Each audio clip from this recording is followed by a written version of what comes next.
एक गैर मुस्लिम लड़की काफ़ी परेशान थी और उसी परेशानी के आलम में उसने एक मुस्लिम दाढ़ी वाले मौलवी को मदद के लिए बुलाया। फिर उस मौलवी ने उसके घर जाकर उसके साथ क्या ऐसा किया जिसको सुनने के बाद, देखने के बाद आपके रोंगटे खड़े हो जाएंगे। दोस्तों, आपका सोच बदल जाएगा इस वीडियो को देखने के बाद। दर्दनाक वीडियो आपके सामने लेकर आए हैं दोस्तों। तो चलिए वीडियो का आगाज करें। एक मौलवी और एक गैर मुस्लिम लड़की का सच्चा वाकया। दोस्तों, जिंदगी काफी तेजी के साथ बहती चली जा रही है, बढ़ती चली जा रही है और इसी हमाहमी के आलम में एक लड़की एक चौराहे में अपने साजो सामान के साथ खड़ी थी। टैक्सी का इंतजार कर रही थी कि कोई गाड़ी वाला मिल जाए। इतने में दोस्तों एक मुस्लिम टैक्सी वाला उसके सामने आ जाता है।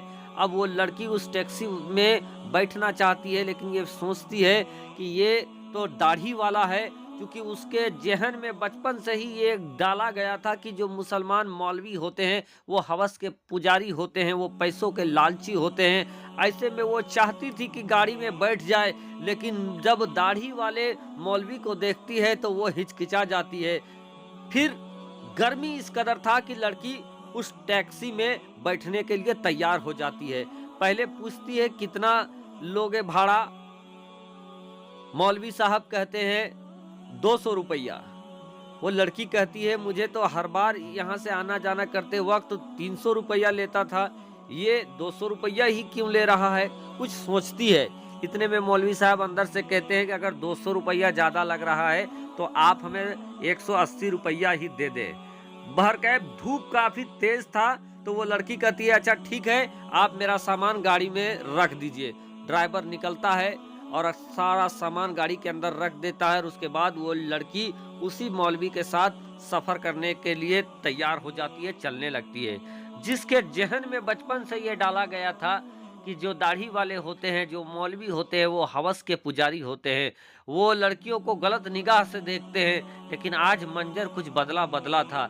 थोड़ी देर गाड़ी चलने के बाद वो लड़की कुछ रिलैक्स महसूस करती है कि इतने में वो दाढ़ी वाला ड्राइवर ये कहता है कि अगर आपको कोई इनकार ना हो, अगर हर्ज ना हो, तो मैं आपको गाड़ी में बैठाने से पहले एक तकरीर सुन रहा था। अगर आपको एतराज ना हो तो क्या मैं उस तकरीर को सुन लूं। वो लड़की कहती है मुझे कोई प्रॉब्लम नहीं है। बहरकैफ वो मौलाना अपने गाड़ी में एक दूसरे मौलाना का तकरीर लगा देता है। अब वो मौलाना साहब जो तकरीर कर रहे थे वो पर्दे के ऊपर तकरीर कर रहे थे कि कैसे औरतों को पर्दा करना चाहिए, कैसे पर्दा बुरी निगाह से औरतों को बचाती है और इस्लाम में पर्दा को कैसे अहम तरीन अमल में रखा गया है औरतों के लिए। क्योंकि बेपर्दा औरतों पर अल्लाह का अजाब होता है और बेपर्दा औरतें उसी तरीके से होती है जिस तरीके से खुले में अगर गोश्त रखा हो तो मच्छियां उस पर भिन भिनाती है और हर कोई चाहता है कि उस गोश्त को हासिल कर ले। लेकिन अगर पर्दे में अगर आप रहोगे तो आपको बुरी निगाह से ये पर्दा बचाती है। साथ ही साथ आप जो आवारा लोग हैं उनकी आवारा निगाहों से महफूज हो जाते हैं आप।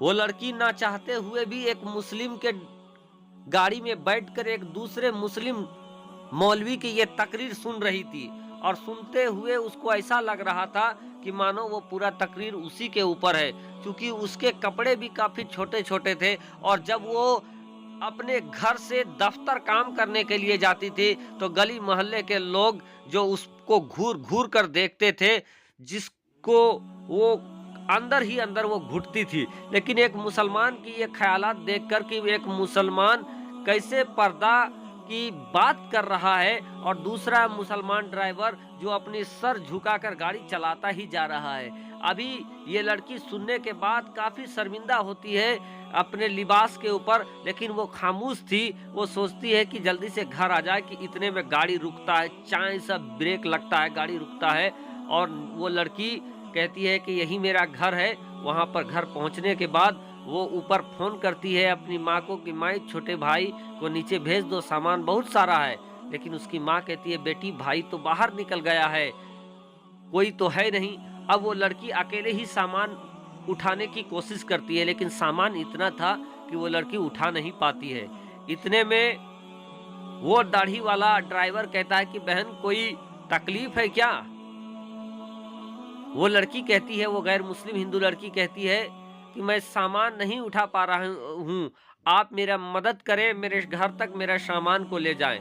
बाहर के फटाक से वो दाढ़ी वाला मौलवी साहब गाड़ी से बाहर निकलते हैं, सामान उठाते हैं और उसके पीछे पीछे उसके घर के सामने जाकर पहुंच जाते हैं और सामान उसके सामने रख देते हैं। अब वो लड़की ये सोच रही थी कि ये अब हमसे बहुत ज़्यादा भाड़ा लेगा, ये हमसे ज़्यादा किराया लेगा, लेकिन मैं इसको ज़्यादा किराया नहीं दूंगी।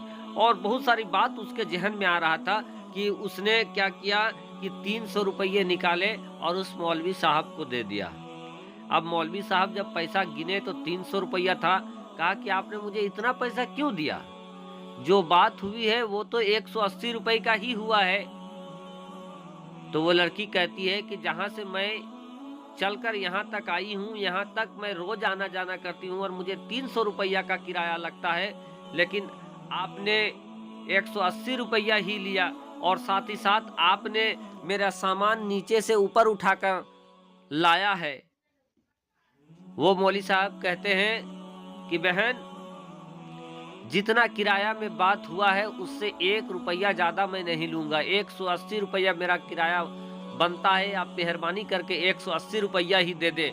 और मेरे मजहब इस्लाम में दूसरों की मदद करने की बात कही गई है, जो मुसीबत में हो उसका मदद करना सिखाया गया है।